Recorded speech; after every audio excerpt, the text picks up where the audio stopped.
my question. I'm a full-time employee.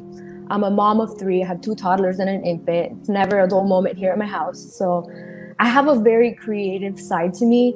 I would love to start like a side hustle, maybe make it into like a business one day. How does one find like their passion, their niche? I have so many ideas in my head, but like to just bring it to fruition. I'm stuck. Write down all the ideas.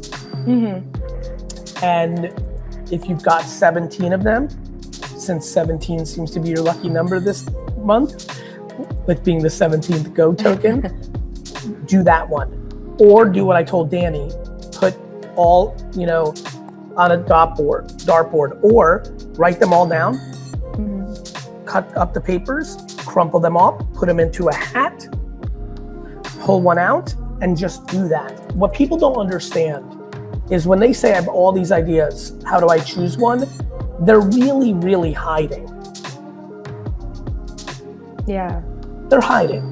Here's the thing, I'm a system support analyst. So I analyze processes, workflows for a living. So then I start getting in my head and I get so far down like the future that I kind of shut myself down before and I get overwhelmed, right?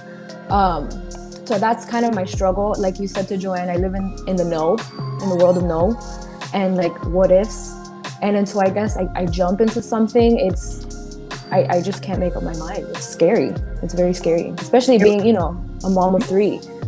I think you're worried about other people's opinions. Yeah, that too.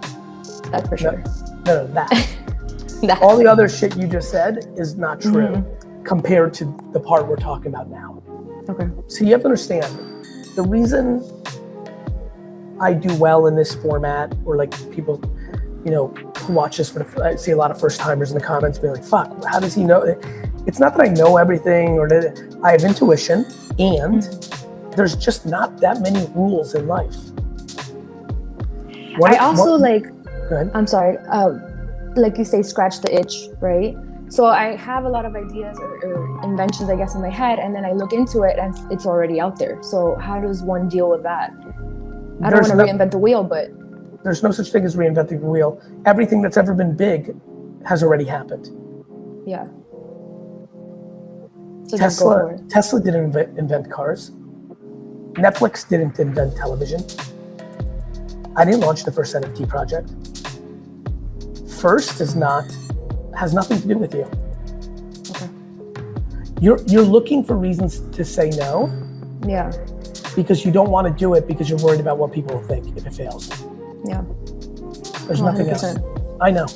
100%. Like, you're gonna tell me a bunch of shit right now, like I'm analytical or I've done the research. You're gonna give me a bunch of shit that you are using as makeup, excuses. The real answer to your question is, why are you valuing your parents, your in-laws, your siblings, your spouse, your children, me, the world, the Discord, your friends, social media? Why are you allowing their opinions of your actions to stop you from your actions? Yeah. I guess that's the bigger question, right? That is the only fucking question. Yeah. When somebody has a ton of ideas, I have a ton of ideas, I make them. You know why? Because if they fail, if BeFriends failed, what? Everybody was gonna go on Twitter and say I suck? I don't give a fuck. I'm not worried about other people deciding if my shit's good. The fuck are you worrying about my shit for? Worry about your shit. Yeah. I'm not out here looking at everybody else's shit, worrying about what they're doing. Get inside your own fucking world. Okay. Your entire thing, and many people's things, and the theme of this morning is being able to not worry about outside validation.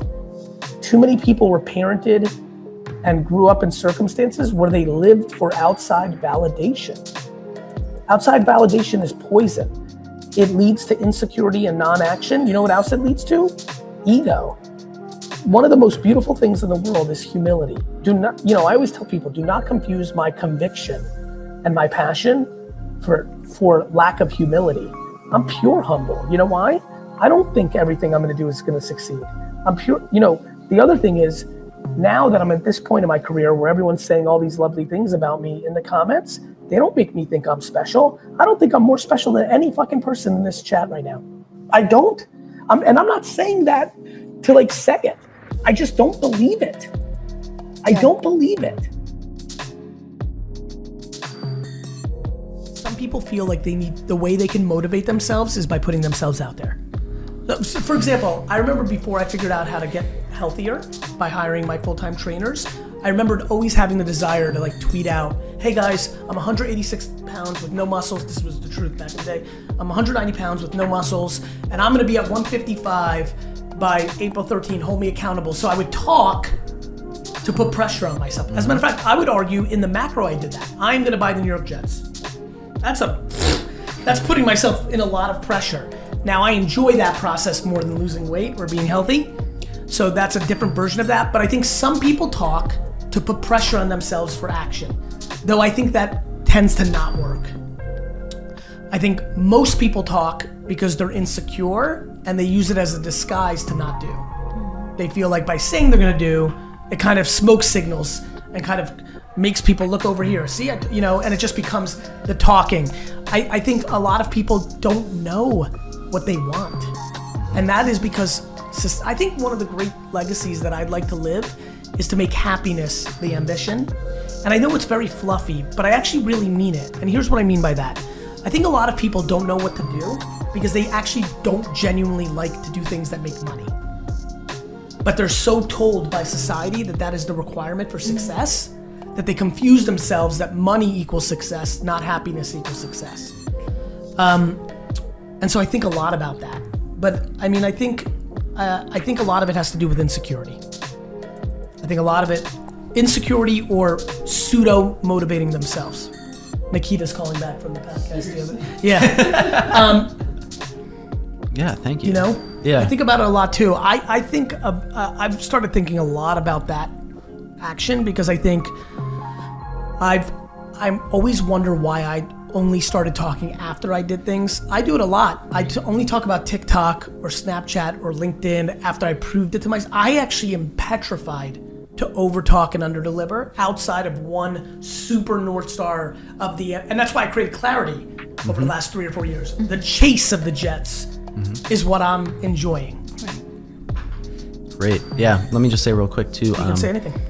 So your whole talk on stuff like this is like like self-awareness and whatnot, and like because of that, that like what we're saying, like I kind of talked myself up like I was gonna do something like with pharmacy on the side, where I was thinking I could make like a educational thing for free because that's one of the big deterrents to the medical field is cost. Just to take my test. After I graduated, I spent maybe $1,500. Wow. And I was like thinking to myself, I could probably do this. It takes some time, do some research, build like a test prep thing, and I sat down and couldn't do it. Didn't want to do it. I realized immediately, not for me. Can I put it away and said, I don't want it. Can I throw something at you? I'm similar. And so my way to educate or bring value was, okay, I can't sit down and create a curriculum or a course or what have you, but I'm just going to talk every day and share my thoughts. And the collective is incredible education. You may just want to do a in-the-face video, or maybe you don't like that, maybe audio, or maybe you don't like that, maybe you just write it.